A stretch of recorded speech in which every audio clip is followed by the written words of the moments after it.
The document, Guidelines on Managing Safety, Health and Welfare in Primary Schools, is a resource provided by the Health and Safety Authority and is available in hard copy, DVD and online at www.hsa.ie. The guidelines provide information on a school's legal obligations regarding safety, health and welfare, answers to frequently asked questions about safety, health and welfare in schools, a sample safety, health and welfare policy, a list of what a safety statement should contain, risk assessment templates to help schools identify hazards, assess risks and put measures in place to control the risks, checklists, audit tools, report forms, and other templates to support the school in managing safety, health and welfare effectively.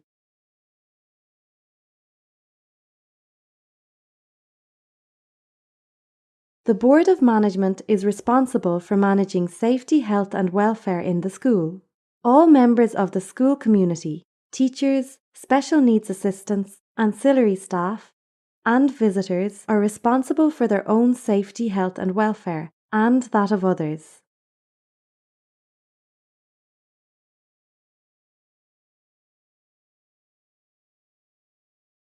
The Board of Management might consider taking the following steps. Decide who will lead the process on behalf of the board. This could be the principal or the deputy principal or an employee or member of the board appointed to act as a safety, health and welfare officer or a safety, health and welfare committee. This person or group reads the guidelines. To begin, they might consider the following approach. Look at the foreword, contents and introduction to Part 1. Look at the list of what a safety statement should contain on page 46 of Part 1.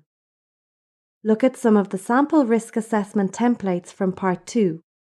Examine the sample planner on page 4 of Part 2.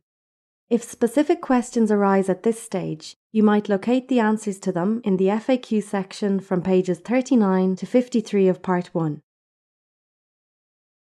Once you have a sense of the structure of the guidelines, it would be important to read through all of Part 1 with a particular focus on the 5 steps of the Safety, Health and Welfare Management System from pages 15 to 37. Prepare a briefing for the full staff, teaching and non-teaching. After this meeting, each employee could be asked to conduct an initial risk assessment in his or her own work area. Teachers should be involved in identifying hazards, assessing risks, and suggesting controls in the classroom. Review the completed risk assessment templates and then plan how to put in place any new measures to control the risks. Practical suggestions for control measures will be found in each of the risk assessment templates in Part 2, and these can be used along with any relevant guidance documents from the Department of Education and Skills and other sources. Review and update the school's safety statement, recording the actions taken to control risks and any new procedures now in place for managing safety, health and welfare in the school. Continue this process each year or more frequently when new hazards occur, or when new guidance material on safety, health and welfare is published by the Department of Education and Skills, the HSA or other relevant bodies.